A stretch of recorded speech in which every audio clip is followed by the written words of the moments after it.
Quiero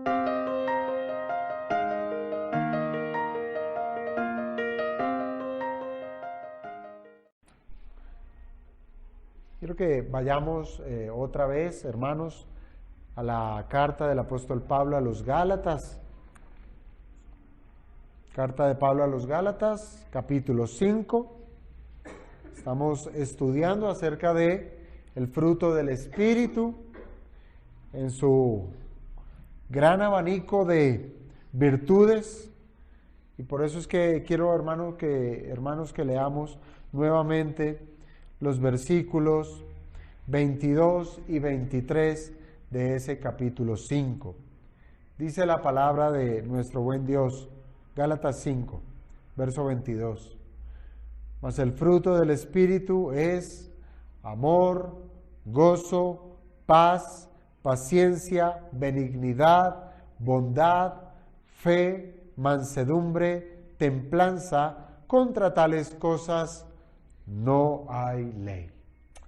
Padre de la gloria, te damos gracias, Señor, porque ciertamente nunca será suficiente seguir leyendo, releyendo, meditando, escudriñando más tu palabra.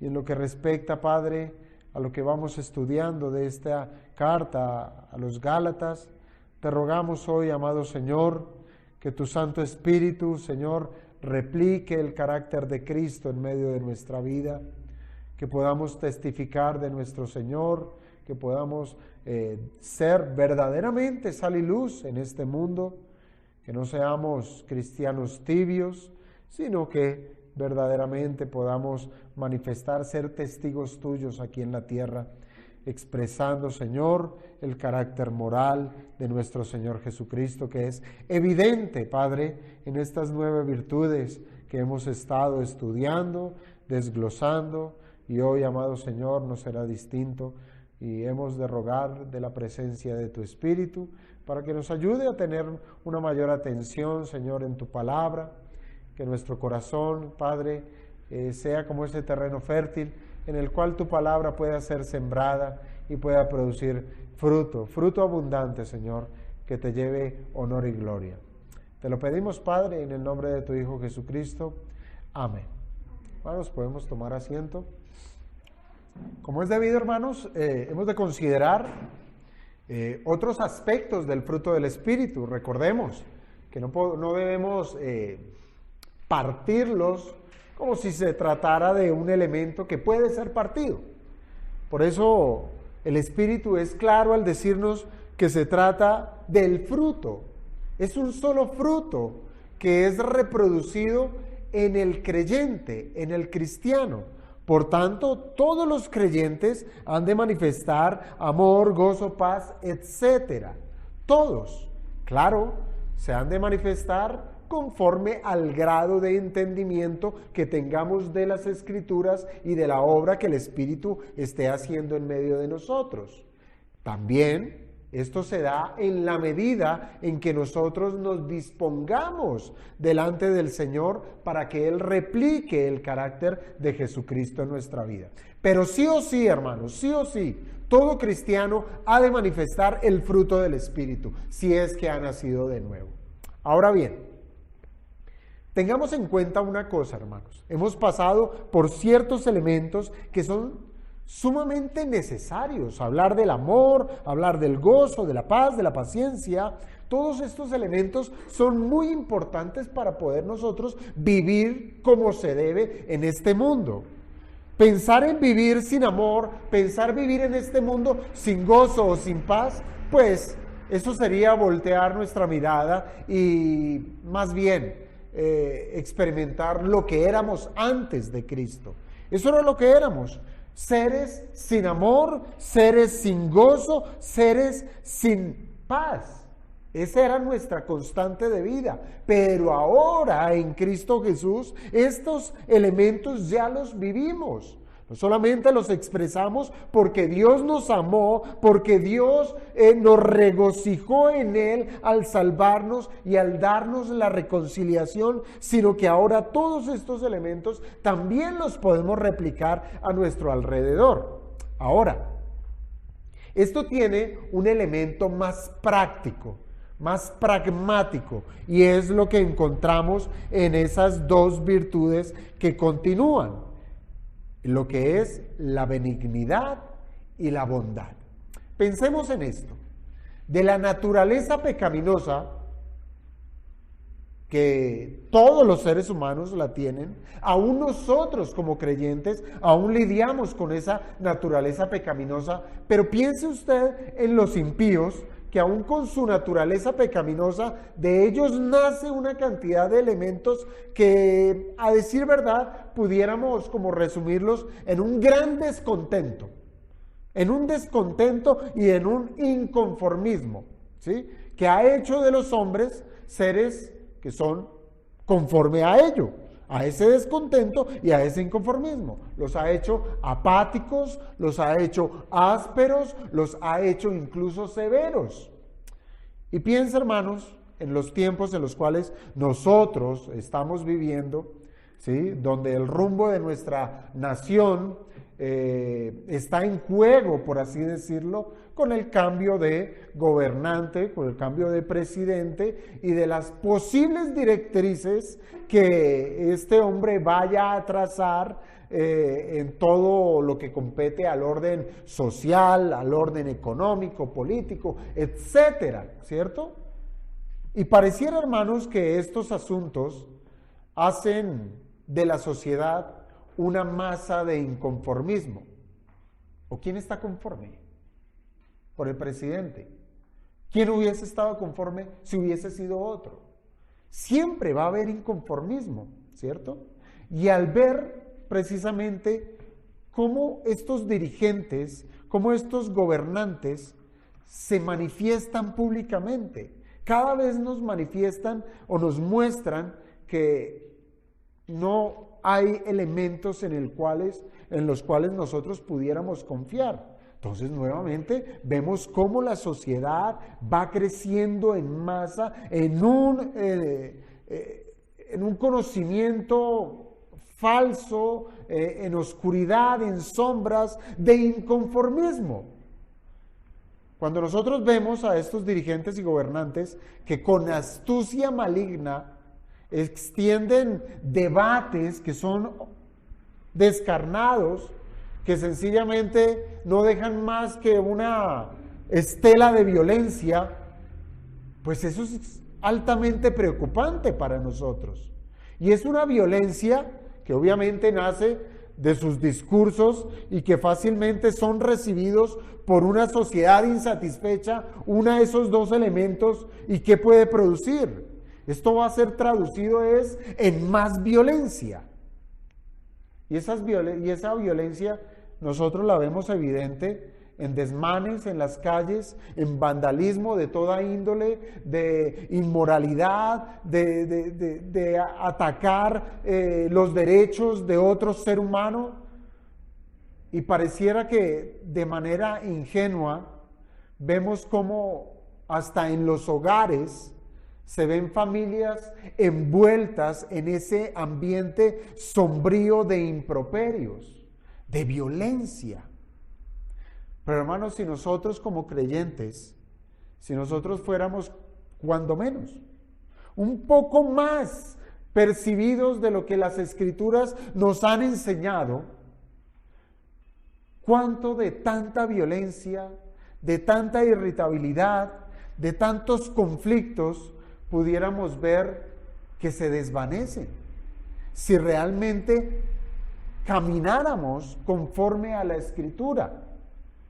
Un ejemplo, ustedes han escuchado de aquel proverbio que dice: la blanda respuesta quita la ira, ¿verdad? Y la sabemos, incluso hasta de memoria, y lo tenemos allí.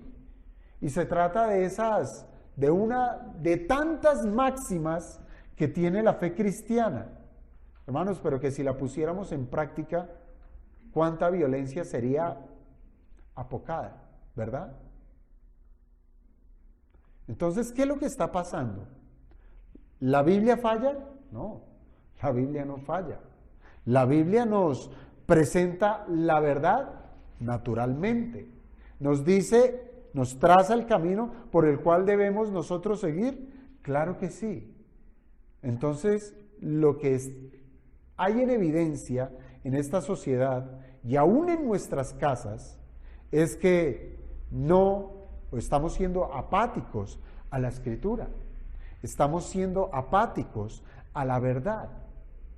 Verdades que son ampliamente expuestas, que no necesitaríamos mayor explicación, sino que con gran sabiduría el Señor desmenuza de su verdad para dárnosla a nosotros para que caminemos en ella.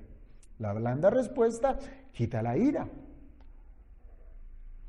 Hermanos, si nosotros consideráramos por un instante que cuando una persona es traída por el Espíritu Santo para que se arrepienta de sus pecados, si nosotros consideramos eso, piense que esa persona que ha sido llamada por el Espíritu, ¿de dónde fue llamada?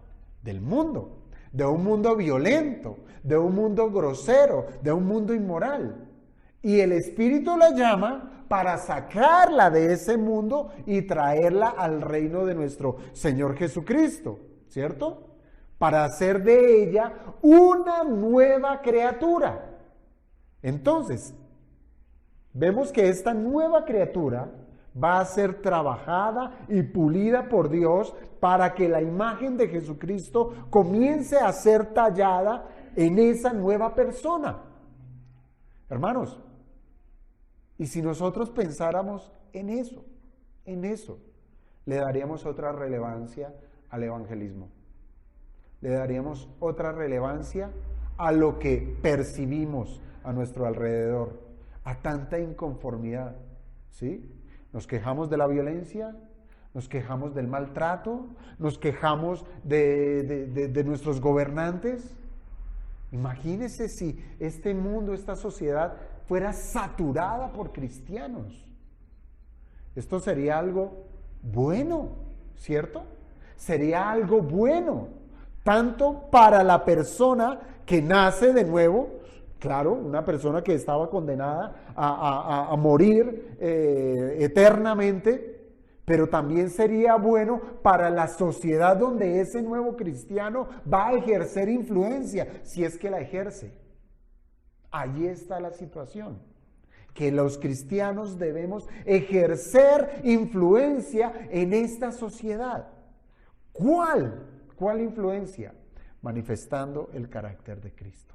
Hermanos, no es en balde precisamente que a los seguidores de Cristo se les llame o se les haya llamado cristianos, ¿sí? Pues necesariamente el mundo debe ver a Cristo en el carácter de todo aquel que ha sido salvo. Pero pareciera que nos mimetizamos muy bien, que ahora el cristiano pasa de agache por el lado de un impío. Usted los ve todos hacia lo mismo y uno dice, son iguales. ¿Quién es cristiano, quién no? Y debemos hacer la diferencia, hermanos. Debemos mostrar el carácter de Cristo. Si esto es cierto, hermanos, como verdaderamente lo es, entonces podemos identificar en el carácter de nuestro Señor Jesucristo a una persona que solo produjo bienes. Entonces esto nos lleva a algo más básico, ¿sí? Nos lleva listo, debemos replicar el carácter de Cristo, entonces miremos a Jesucristo. ¿Para qué? Para mirar cómo Él anduvo y así nosotros andar como Él lo hizo. Y vamos a darnos cuenta a la luz de la Escritura que nuestro Señor Jesucristo fue una persona que solo produjo bienes. Fue bueno, fue bondadoso, fue benigno. ¿Para quién? Para ustedes y para mí. Para creyentes e incrédulos. Para todos los hombres, Cristo fue bueno. Y no importó que los hombres le correspondieran a su bondad o no le correspondieran. Aún así, nuestro Señor Jesucristo fue bueno. Fue bueno. Piensen esto.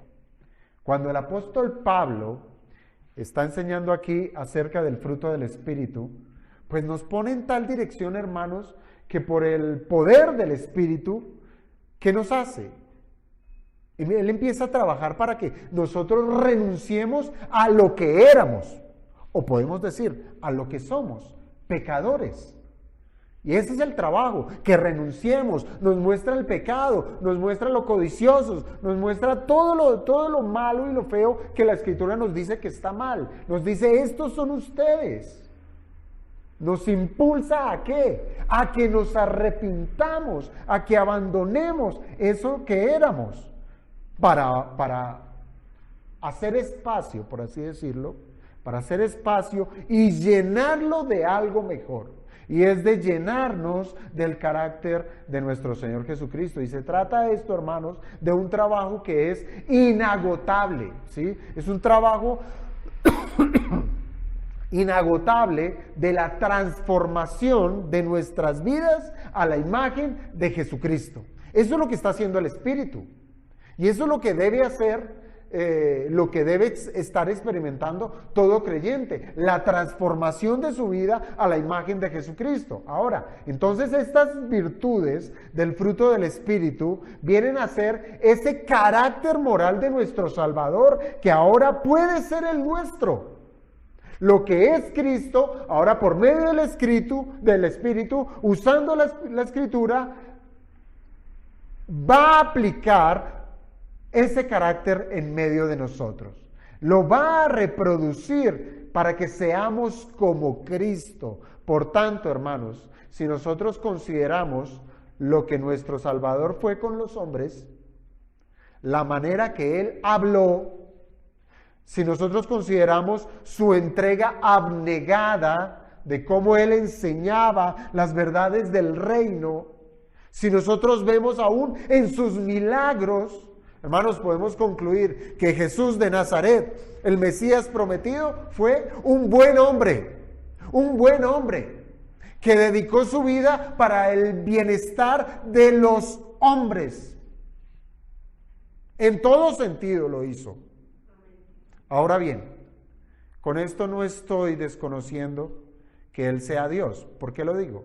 Porque hay muchas falsas religiones, sectas, que dicen de Jesucristo que Él fue un buen hombre, que fue un buen maestro, que fue un buen rabino, ¿sí? Es verdad, lo fue, pero no desconocemos como cristianos que Él sea Dios. Más bien, hermanos, lo que quiero hacer es que mi énfasis está en que dentro de lo que lo caracteriza a Él, a nuestro Señor Jesucristo, están dos virtudes que como cristianos debemos desarrollar y debemos aplicarlas en nuestras vidas. ¿Cuáles son? Estoy hablando de las virtudes de la benignidad y la bondad. La benignidad y la bondad. Hermanos, estas dos expresiones, estas dos características hacen parte de los atributos de Cristo, hacen parte de los atributos de Dios, pero al ser unas características propias de Dios, también son características que son comunicables, es decir, que Dios decidió comunicarlas a los hombres, que los hombres sean como Él, que seamos portadores de su imagen. Y en este caso, de manera clara, Dios quiere que seamos portadores de su benignidad y de su bondad. Se llaman atributos comunicables.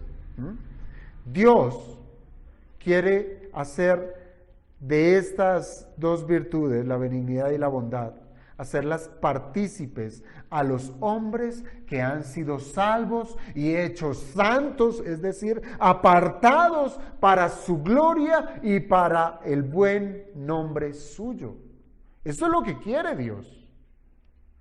Ahora bien, cuando nosotros hablamos de la benignidad y la bondad, hermanos, se tratan de dos características que se parecen, ¿sí? Bondad y benignidad son características que se parecen. Incluso hay teólogos que han llamado a esas dos virtudes, a la benignidad y a la bondad, las han llamado virtudes gemelas. Pero aunque se parezcan, tienen sus distinciones. Así es que, henos aquí, en el mismo lugar de inicio, que siendo seres pecaminosos, que tenemos aún la capacidad de hacer lo malo, porque esa es nuestra capacidad, la de hacer lo malo, piensen esto, Dios a través de su palabra y por el poder de su Santo Espíritu, hermanos, nos puede cambiar de tal manera que el amor de Cristo se vea manifiesto en nosotros para que podamos devolver bienes aún por males recibidos. Esto solamente Dios lo puede hacer en nosotros, no nosotros. Nosotros, si fuera de nosotros como humanos, como seres caídos, somos unas máquinas de producir mal. Entonces, para poder producir bien, esto es un acto externo. Y cuando me refiero a un acto externo, nuevamente es alguien, aparte de mí, tiene que actuarlo a mi favor. Claro, lo actúa internamente, porque el Espíritu Santo mora en el creyente. Ahora, hermanos, yo estoy plenamente convencido que si nosotros somos asidos, si somos revestidos de estas virtudes, de la benignidad y de la bondad, hermanos, estoy convencido de que vamos a tener mejores relaciones, ¿o no? Vamos a tener mejores familias, vamos a ser incluso mejores ciudadanos. Y con nuestro testimonio pudiéramos ayudar a la ignorancia de los que son enemigos de Dios, a que ellos puedan entender que aun siendo enemigos de Dios, son bendecidos con la benignidad y la bondad del Altísimo. ¿Qué cambio usted quiere, hermano? ¿Usted quiere un presidente que le cambie su vida, su situación social, su situación económica? No lo espere de allá. Espérelo del Señor, transformando su vida. Y si el Señor transforma su vida, usted será una lumbrera en su casa. Usted le dará sabor, será sal en este mundo, en su barrio, donde trabaja, en la sociedad. ¿Cuántos somos acá? Puñado. ¿Qué si fuéramos más? Esta sociedad sería diferente, ¿verdad? Entonces, ¿qué esperamos para ir y hacer discípulos? Debiéramos estar en eso, si es que de verdad nos estamos quejando y estamos mirando el panorama que está presente como algo sombrío. Hermanos, la bondad y la benignidad de Dios está en medio de nosotros, por medio de su palabra, con el poder de su Santo Espíritu. Ahora bien, ¿qué es eso de benignidad y bondad? De por sí, ya pudiéramos nosotros saber que la benignidad y la bondad tienen que ver con ser bueno. Esa es la base, y por eso es que decimos que se parecen o que son gemelas. Porque cuando hablamos de benignidad y de bondad, se trata con ser bueno. Y como dicen las Escrituras, aquí viene un dilema. Ninguno hay bueno, sino solamente Dios. Solo Dios es bueno. El Señor le dijo a esa persona que se le acercó y le dijo, maestro bueno. Digo, ¿me llamas bueno? No hay ninguno que sea bueno, solo Dios. Es decir, o estás equivocado o confiesas que yo soy Dios. El apóstol Pablo dice, citando el Antiguo Testamento, no hay quien haga lo bueno. Y es esta, la manifestación, que solo hay uno que es bueno, y es Dios. Los hombres no son buenos, no son buenos. Por ejemplo, hermanos, si nosotros habláramos de la benignidad, en el Antiguo Testamento,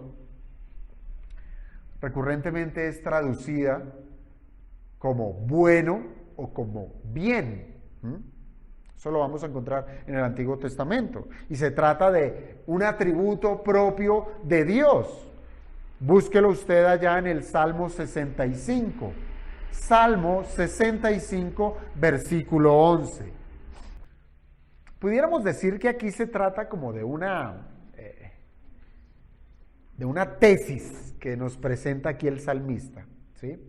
Él dice, Salmo 65, verso 11, tú coronas el año con tus bienes y tus nubes destilan grosura. Bueno, se tratan de elementos que son propios de la creación, pero cuando él dice, tú coronas el año con tus bienes, piensa en esto, terminado un año, ¿qué sigue? Otro año. Y tú coronas el año con tus bienes. Y terminado ese segundo año, ¿qué sigue? Otro año. ¿Qué hace el Señor? Corona ese año con sus bienes. Hermanos, cuando uno lee el Salmo completo, que se los dejo de tarea, pero háganla por favor, porque de verdad cuando yo les digo esto no es de cajón. Háganlo, hagan la tarea, porque eso les va a ayudar a meditar en el sermón. Cuando nosotros leemos el Salmo completo, este Salmo 65, nosotros podemos distinguir que efectivamente Dios ha coronado el año con sus bienes. ¿De qué manera? Por ejemplo, podemos distinguir lo bueno que es Dios en cumplir sus promesas. Cuando Dios cumple sus promesas, ¿qué manifiesta? Que es bueno. Por su misericordia, Dios es bueno. Cuando Él perdona pecados, Él es bueno. Por el cuidado que tiene de su creación, Dios está manifestando que es bueno.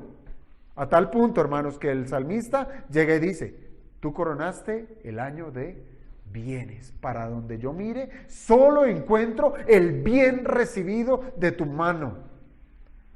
En el Nuevo Testamento no es distinto, pero tiene una consonante mayor. ¿A qué me refiero? Porque en el Nuevo Testamento el apóstol Pablo, que también alude a la benignidad de Dios, pero la dice en este sentido, Romanos 2:4. Romanos 2, versículo 4. Lo hace a manera de pregunta. Dice, ¿o menospreciáis las riquezas de su benignidad, paciencia y longanimidad, ignorando que su benignidad te guía al arrepentimiento? ¿Sí? Aquí ya no tenemos lo bueno que es Dios con la creación, con el trabajo, con su misericordia, con una cantidad de elementos que ciertamente nosotros recibimos, sino con algo sumamente mayor. Y es que aquí se nos presenta que la benignidad es como un tesoro. Es un tesoro. Y nosotros aquí luchando por hacer tesoros en la tierra, siendo que ese tesoro es el que debiéramos nosotros acumular. La benignidad de Dios es una riqueza que no puede ser despreciada. Eso es lo primero que podemos resaltar de esta porción de Romanos 2:4. Ahora, que Dios sea bueno, no lo podemos pasar por alto. No lo podemos pasar por alto. ¿Por qué? Porque se trata de un tesoro de parte de Él. ¿Para quién? Para nosotros. Es algo que Él quiere darnos. Se trata, hermanos, de que el que es todopoderoso, de que el que es santo, el que es justo, el que castiga el pecado, porque Dios castiga el pecado, pero aún con todo esto,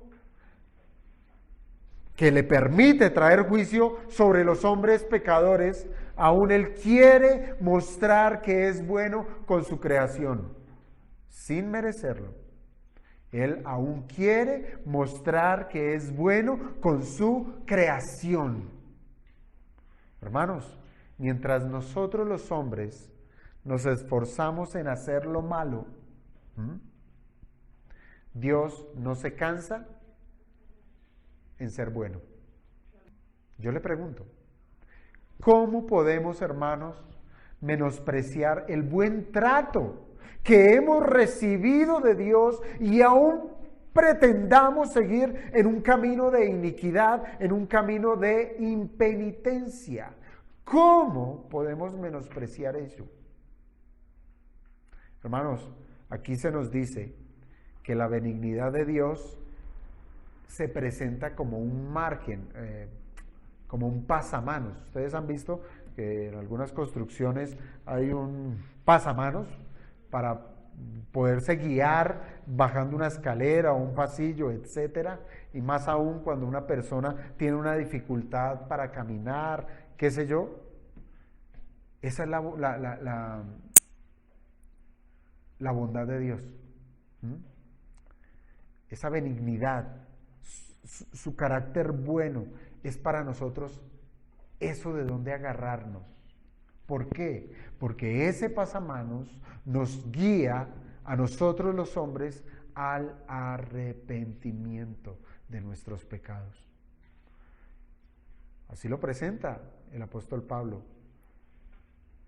¿Menosprecias las riquezas de su benignidad, ignorando que su benignidad te guía al arrepentimiento? ¿Acaso, hermanos, no es bueno que Dios retarde su juicio para darle a esta humanidad más tiempo para que se arrepienta? ¿Usted cree que eso no es bueno? Eso es muy bueno. Bueno, usted me dirá, ese es un buen ejemplo para la paciencia, porque ahí se trata de la paciencia de Dios, y es verdad, hermanos. Pero yo le digo, ¿usted cómo calificaría esa paciencia? Buena. Buena, ¿cierto? Es buena. Hay paciencias que no son buenas. Piense en el reo de muerte, que sabe que a tanto tiempo va a ir a la cámara de gas, bueno, yo no sé si todavía eso existe, pero sí a la inyección letal, ¿sí? Silla eléctrica, no sé si todavía. Bueno, pero ahí se dilata su tiempo, pero cada día es menos, pero sabe que su destino es muerte. O sea, es una paciencia que no es buena, que desespera más bien. Pero la paciencia de Dios que nos presenta aquí es una paciencia que es buena, porque está llamando al arrepentimiento. Hermanos, así mismo son buenas las veces que Dios nos hace ver nuestro pecado, ¿o no? Bueno, esto para el creyente, porque el incrédulo huye de ello. Es bueno, hermanos, cuando la Biblia nos acusa de haber obrado mal. Es bueno. Es bueno cuando un sermón cala en lo más profundo de nuestro corazón y nos confronta con que hemos violado la voluntad de Dios. Eso es bueno. Eso es bueno. Todo esto es bueno, ¿por qué? Porque Dios está buscando nuestro bienestar al considerar el pecado como algo horrendo que debe ser abandonado. Es bueno. Hermanos, si Dios es bueno, esto quiere decir que Él, Dios, es la norma suprema del bien. Si hemos de considerar algo bueno, miremos a quién, a Dios, no a otra parte. Por tanto, hermanos, saber de quién es Él y cómo Él obra y cuál es su voluntad debe ser para nosotros de regocijo, pues es reconocer que Dios siempre va a actuar manifestando un carácter benigno y de bondad. Que eso pudiéramos nosotros desglosarlo, es que Dios siempre va a actuar con un carácter de cuidado, de misericordia, un carácter de consuelo, un carácter de compasión en todo lo que respecta a lo que es justo y a lo que es recto. Hermanos, un carácter como este debiera redundar en buenas relaciones, ¿cierto? En buenas relaciones. Pero como el hombre está muerto en sus pecados, aún recibe la bondad de Dios de manera pecaminosa. ¿A qué me refiero? Lo recibe con un interés de por medio, estirando su mano para recibir de la bendición de Dios.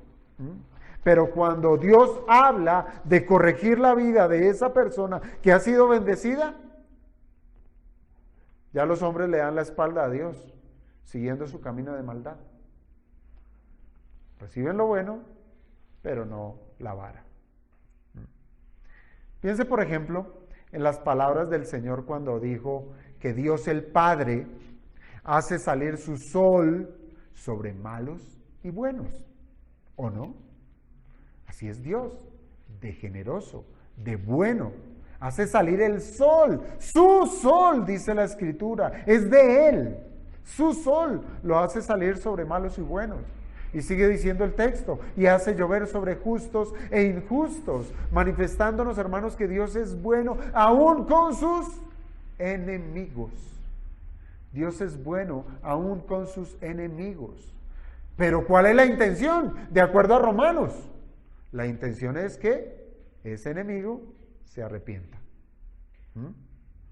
Hermanos, bajo estas circunstancias donde la benignidad y la bondad apelan a lo que es bueno, siendo Dios nuestro mayor ejemplo de un ser que está dispuesto a ser bueno con sus criaturas, y esto es porque toda buena dádiva y todo don perfecto desciende ¿de dónde? De lo alto, ¿sí? Del Padre de las luces. Ahora, hermanos, siendo esto entendido, necesitamos saber cómo es que opera esa bondad, esa benignidad en el hombre, en el creyente. Y para ello debemos resolver la pregunta, primeramente, ¿qué diferencia hay entre esa benignidad y esa bondad? Para poderla aplicar. La benignidad, hermanos, se refiere mayormente a aquello que es amable. Cuando hablamos de una persona benigna, estamos hablando de una persona que es amable. Es por eso que también lo podemos traducir como gentileza o podemos traducirlo como dulzura. Eso es una persona benigna, una persona gentil, una persona dulce. Que cuando hablamos de gentileza y dulzura, ¿es lo opuesto a qué? Es lo opuesto a un temperamento áspero, a un temperamento malhumorado, ¿cierto? Entonces ya empezamos a denotar, soy gentil, soy benigno, soy dulce. Hermanos, por tanto nosotros pudiéramos definir la benignidad como la manera dulce o la manera suave con la que alguien se dirige a otra persona. Eso es ser benigno. Se trata de una disposición del temperamento, de un temperamento tranquilo, apaciguado, con el cual una persona se llega a relacionar con otra. La blanda respuesta calma la ira. Es aquel que dice la verdad con palabras sazonadas con gracia. No es aquel que está dispuesto a abandonar una situación para evitar el problema. No. No es aquel que está dispuesto a callar el pecado de otro para evitar una confrontación. No. Es aquel que dice la verdad con sus palabras sazonadas con la gracia de Dios. Pensemos en un yugo. ¿Sí saben qué es un yugo, verdad? Se trata de ese instrumento que es utilizado en el campo que sirve para unir a dos animales. ¿Sí? Un yugo. Une a dos animales, pero con un propósito. Para que arrastren algo pesado, para que arrastren el arado, ese arado que hace resistencia con la tierra para precisamente abrir esos surcos donde el campesino va a sembrar la semilla. Entonces se trata de un elemento, el yugo, de un elemento pesado, denso, nada suave, nada dulce, ¿verdad? A primera vista ese yugo es un elemento pesado que obliga al animal que lo lleva, que lo somete a llevar una carga. Pero con esto en mente, hermanos, el Nuevo Testamento señala que el yugo de Cristo es benigno. Es benigno. ¿Qué dijo el Señor? Mi yugo es fácil. Mi yugo es fácil, donde precisamente esa palabra fácil es la misma palabra griega usada por el apóstol Pablo para designar benignidad. Es la misma. Obviamente, en su forma de adjetivo. Entonces, hermanos, lo que yo quiero decir es que una persona benigna es aquella que hace las cosas fáciles. Fáciles, sin necesidad de traer opresión, ni mucho menos disgustos, ni quejas, ni murmuraciones, nada de asperezas, ni nada que se le parezca para relacionarse con otra persona. Hace de una relación algo fácil. Como ven, hermanos, se trata de una virtud que pudiéramos decir es muy estrecha, ¿cierto? Porque nosotros somos difíciles, no somos fáciles, somos muy difíciles. Y la Escritura nos llama a que seamos fáciles, a que seamos benignos. Ahora, se trata de una virtud que muy seguramente, si hemos hecho el diagnóstico respectivo en nuestra vida, muy seguramente, hermanos, hemos de concluir que estamos sumamente necesitados de la acción del Espíritu Santo, ¿cierto? Sí. Todos dijeron sí, porque esta es una realidad, hermanos. No somos fáciles, necesitamos del Espíritu, pero ahí está. Bueno, necesito, ahí viene el problema cuando uno actúa en la carne. Necesito cambiar. Pues entonces, si no es vaca, es toro. Si no es blanco, es negro, ¿cierto? Entonces, si yo no soy, si yo soy difícil, pues entonces mañana voy a ser fácil. Me voy a hacer fácil. ¿O no, hermano? Voy a ser fácil, ¿sí? Y está actuando en la carne. Y al actuar en la carne, no reproduce el fruto del Espíritu. Entonces, ¿qué nos está instando la Escritura? ¿Sí? Nos muestra lo equivocados que estamos, lo difíciles que somos y que debemos depender del Espíritu. Bueno, listo. Ya la Escritura nos ha enseñado que depender del Espíritu es andar en el Espíritu y así no hemos de satisfacer los deseos de nuestra carne. Y para andar en el Espíritu necesitamos Biblia. Y para necesitar Biblia, el Señor nos dejó la iglesia. Y así una cosa con otra se va armando el soberano plan de Dios. Así es que cuando dejamos de asistir a la iglesia, cuando dejamos de leer la Biblia, cuando dejamos de depender de las Escrituras, el Espíritu no tiene nada que aplicar a nuestra vida y seguiremos siendo difíciles. Y después peleamos con Dios. Pero Señor. Entonces, hermanos, ahí está la manera en que nosotros podemos identificar que estamos necesitados de la acción del Espíritu Santo. Ahora, esto en cuestión a la benignidad, ¿cierto? ¿Lo tenemos claro de la benignidad? Pensemos ahora en la bondad.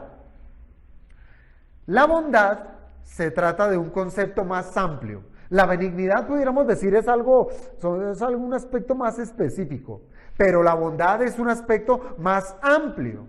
Pues se trata de la cualidad de hacer el bien. Eso es bondad, hacer el bien. Y ojo como lo estoy diciendo, hacer el bien. Hacer implica ¿qué? Actos, obras, una fe en acción.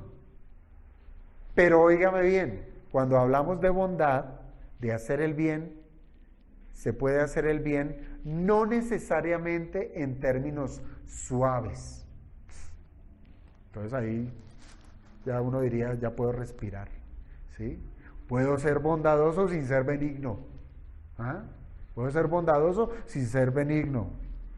Aunque tendrá, hermano, que seguir guardando la respiración, porque aquí se nos pide, de acuerdo a Gálatas, es que debemos ser tanto benignos como bondadosos. Veamos un caso de bondad. Y parto de la premisa de que Dios es bueno. Por tanto, la obra de nuestro Señor Jesucristo, que es Dios aquí en la tierra, aquí en la tierra obró bondades. Quiero que vayamos a Mateo 23. Mateo, capítulo 23. Mateo 23, hagamos lectura del versículo 13 al 16. Mateo 23, versículos 13 al 16. Mire estas palabras, escúchelas muy bien. Mas ay de vosotros, escribas y fariseos hipócritas, porque cerráis el reino de los cielos delante de los hombres, pues ni entráis vosotros, ni dejáis entrar a los que están, ni dejáis entrar a los que están entrando. Ay de vosotros, escribas y fariseos hipócritas, porque devoráis las casas de las viudas y como pretexto hacéis largas oraciones. Por eso recibiréis mayor condenación. Ay de vosotros, escribas y fariseos hipócritas, porque recorréis mar y tierra para hacer un prosélito, y una vez hecho, lo hacéis 2 veces más hijo del infierno que vosotros. Ay de vosotros, guías ciegos, que decís, si alguno jura por el templo, no es nada, pero si alguno jura por el oro del templo, es deudor. Ahora vayamos a otro texto. Ahí mismo en Mateo, pero Mateo 21. Mateo 21, versículos 12 y 13. Y entró Jesús en el templo de Dios y echó fuera a todos los que vendían y compraban en el templo, y volcó las mesas de los cambistas y las sillas de los que vendían palomas, y les dijo: escrito está, mi casa, casa de oración será llamada, mas vosotros la habéis hecho cueva de ladrones. Yo le pregunto, ¿se mantiene en la idea de que Dios es bueno? No lo dude, no lo dude. Sí, Él es bueno, aunque muchas veces puede doler. Muchas veces, aunque pueda doler y sea necesaria, en el caso nuestro, sea necesaria la disciplina, la amonestación, sea necesaria la firmeza en los principios bíblicos, allí está el amor de Dios. Allí está el amor de Dios. Que como ya lo hemos leído, el Señor está llamando al arrepentimiento. No necesariamente de una manera suave, ¿cierto? Ahora, para los que ya hemos creído, piensen en la disciplina. La disciplina será siempre un acto de bondad de parte de Dios. Ahora, piense para un incrédulo.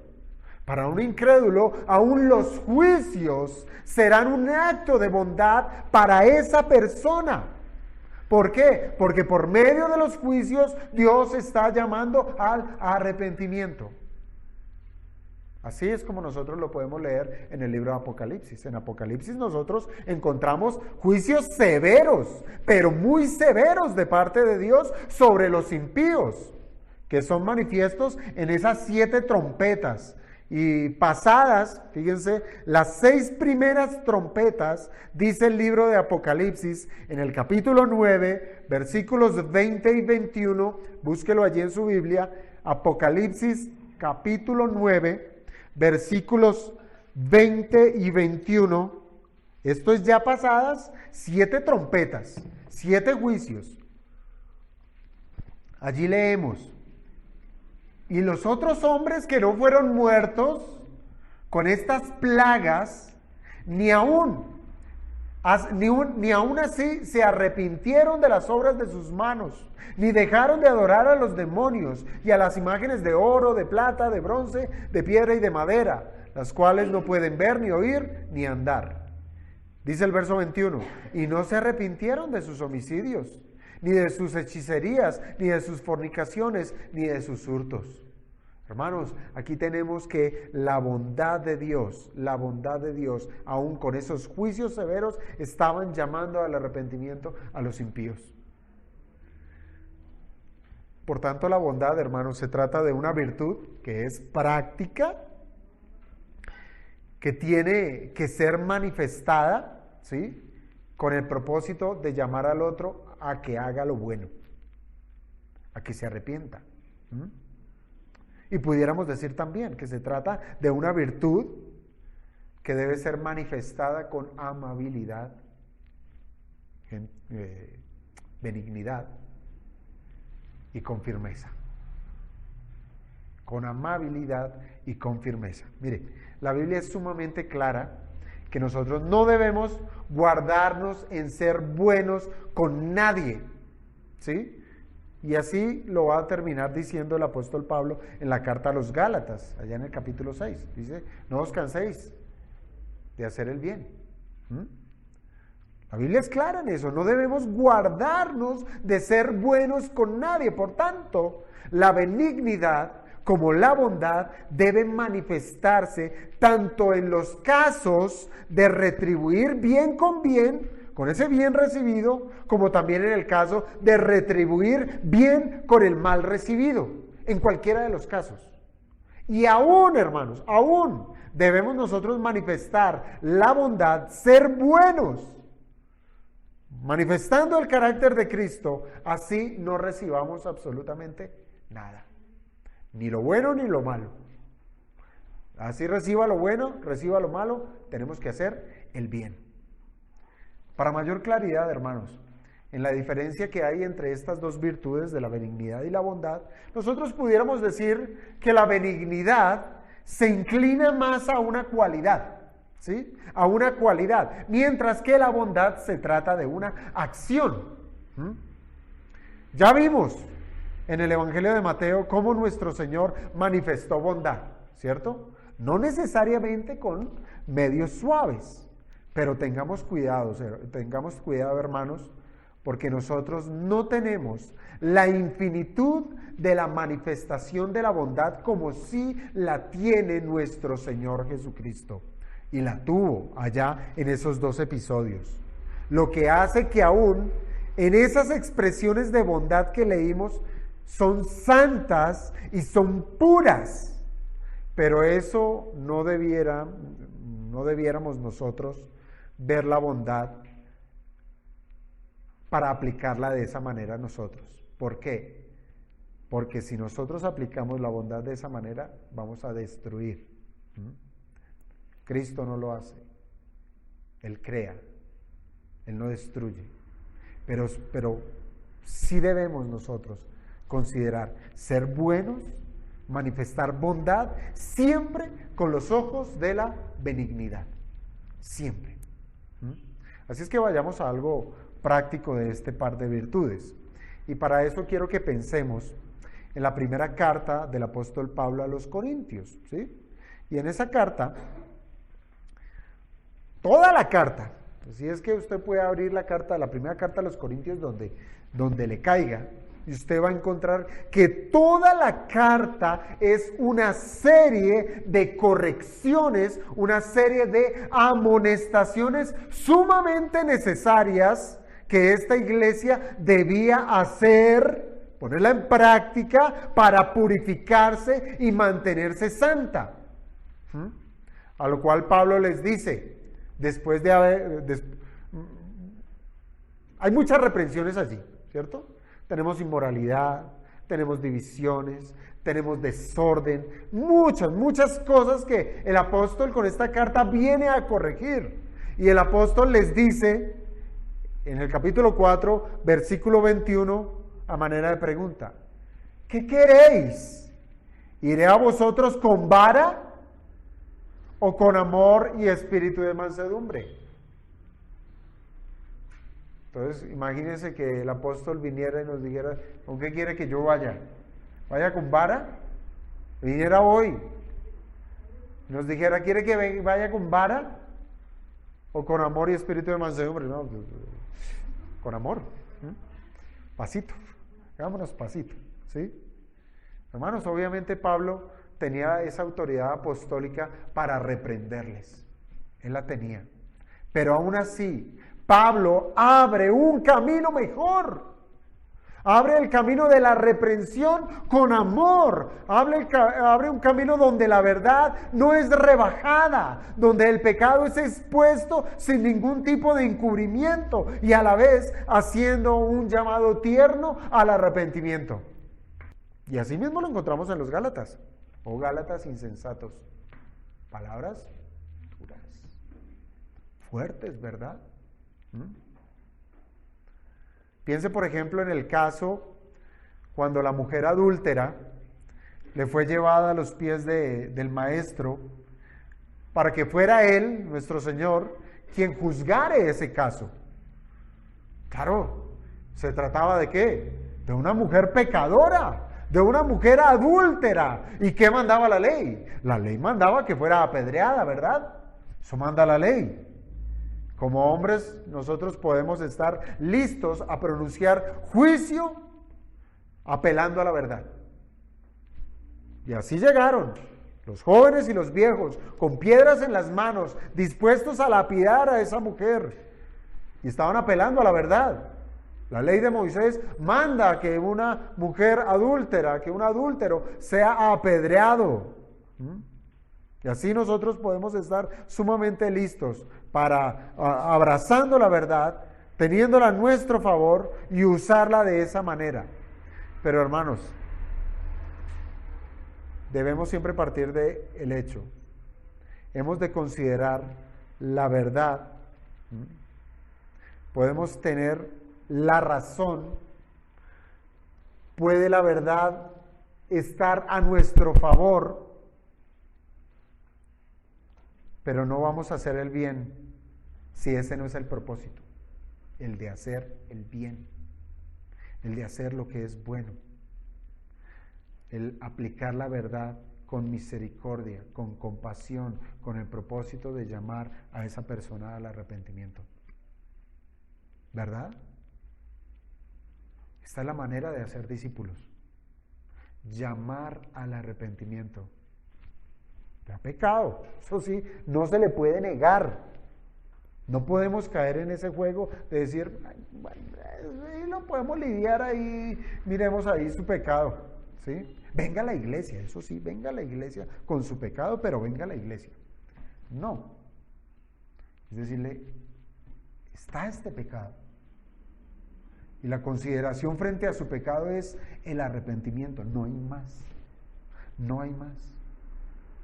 Y eso es lo que nos muestra este pasaje de la mujer adúltera, porque el Señor le dijo a esa mujer, sorprendida en el mismo acto de adulterio, mujer, ¿dónde están los que te acusaban? Claro, porque el Señor ya les había confrontado. ¿Dónde están? Ya se habían ido. ¿Ninguno te condenó? Porque eso era lo que estaban buscando, condenarla. Y ella dijo, ninguno, Señor. Entonces el Señor, ¿qué le dice? Listo, no hay problema. Ve a seguir haciendo lo que estabas haciendo. No, yo no te condeno, le dijo el Señor. Vete y no peques más. Vete y no peques más. El Señor nos rebajó la verdad. Y eso no nos está diciendo a nosotros que por ser bondadosos, que por ser benignos, estemos rebajando la verdad. No debemos hacerlo. Con esto nuestro Señor nos enseñó, hermanos, que para hacer el bien podemos ser benignos sin tener que rebajar la verdad. Pues eso es un riesgo, pretender ser suaves, ser dulces con la gente, minimizando o encubriendo sus pecados. Eso pasa, y mucho, mucho. Porque las iglesias hoy en día, es un tema que vamos a tratar en horas de la tarde, han sido permeadas por el mundo.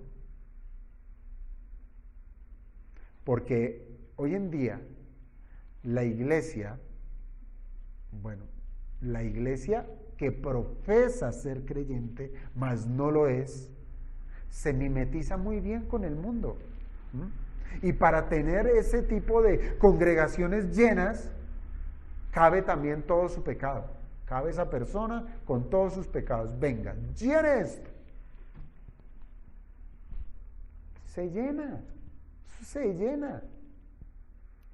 Porque me hablan de ser bueno y esto, pero no hay problema con mi pecado. No hay problema.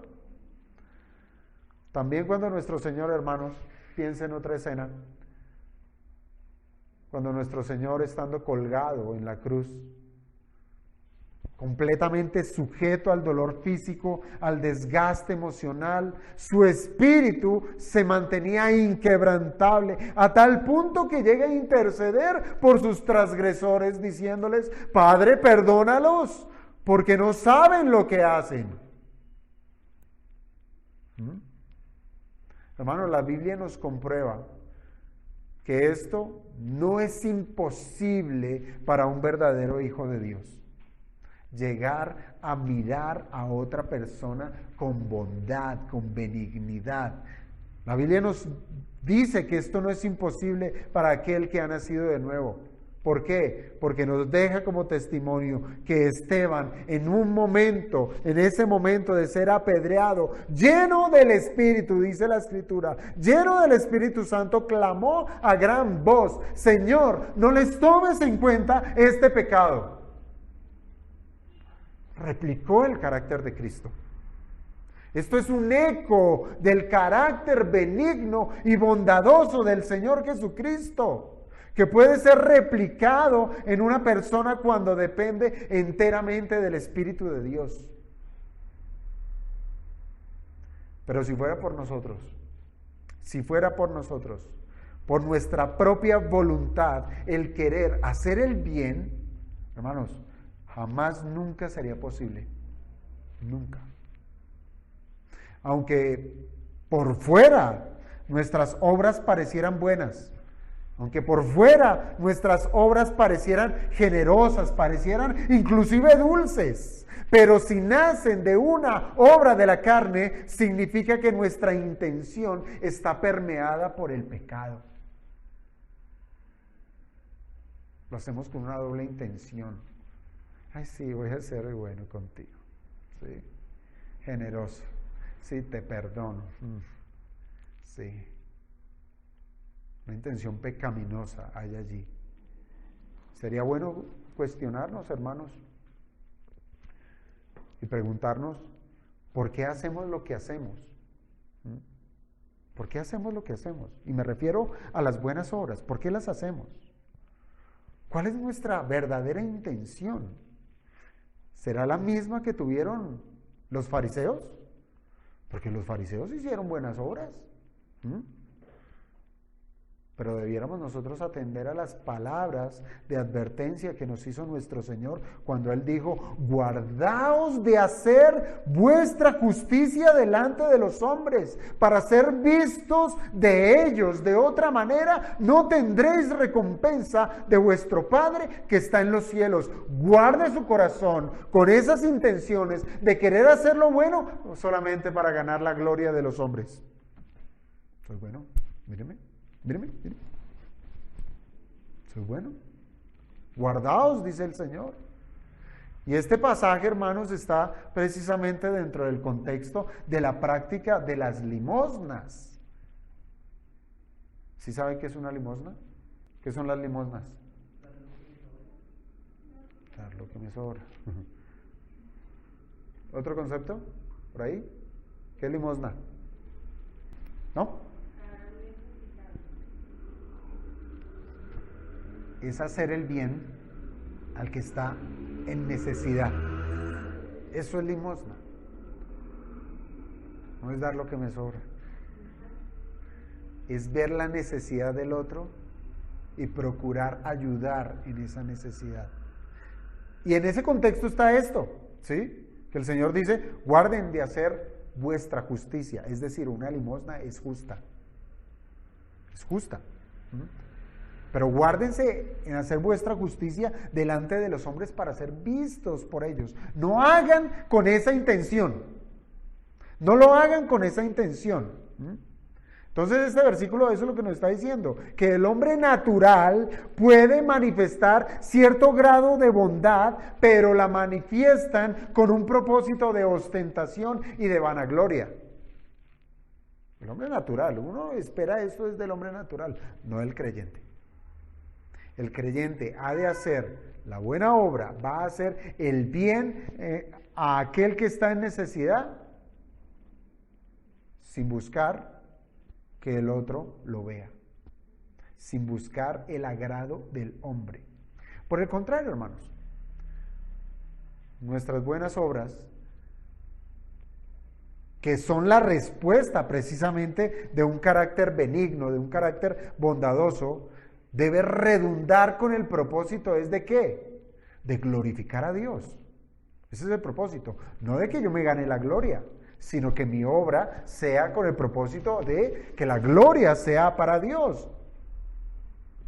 Entonces, cuando nosotros nos dolemos por la necesidad de los desamparados, la gloria debe ser siempre dada a nuestro Dios.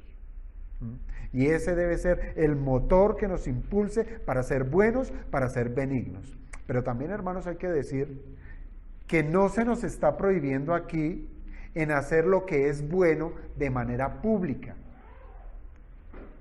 No se está prohibiendo eso.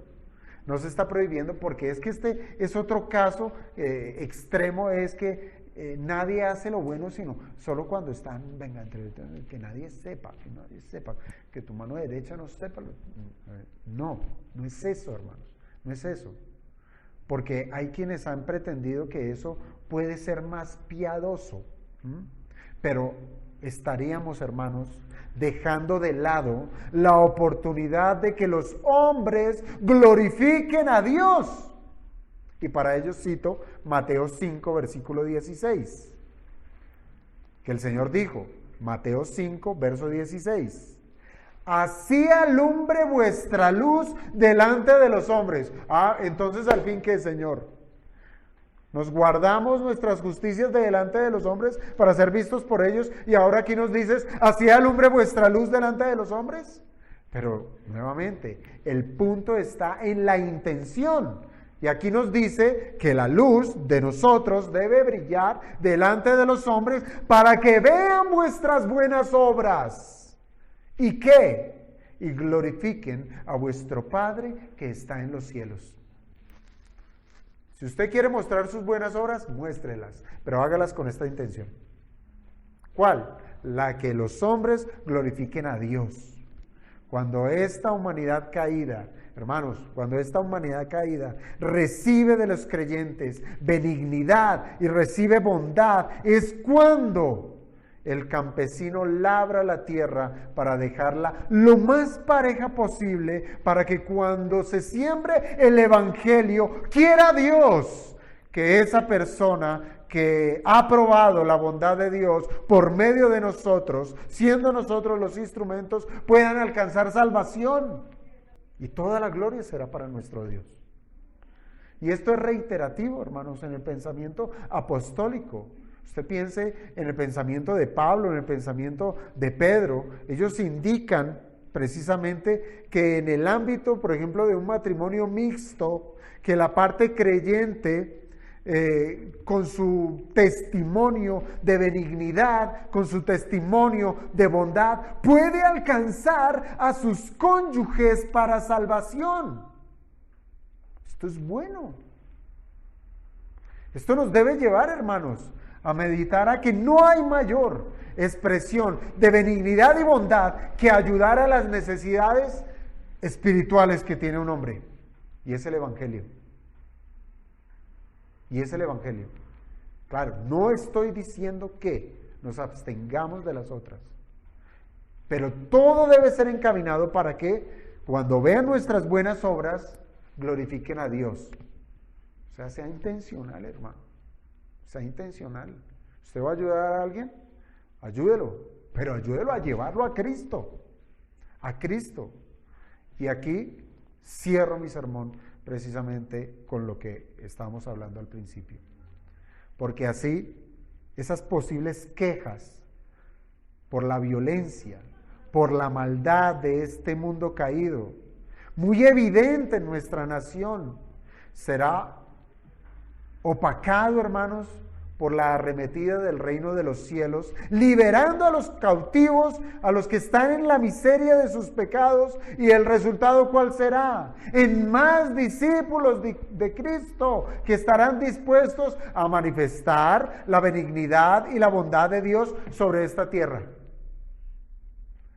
Entonces, mira, hermano, lo que puede obrar, lo que puede producir las buenas obras, cuando se hacen conforme a la voluntad del Espíritu, con benignidad, con bondad, llevando a los hombres a que glorifiquen al Padre. Vamos a orar.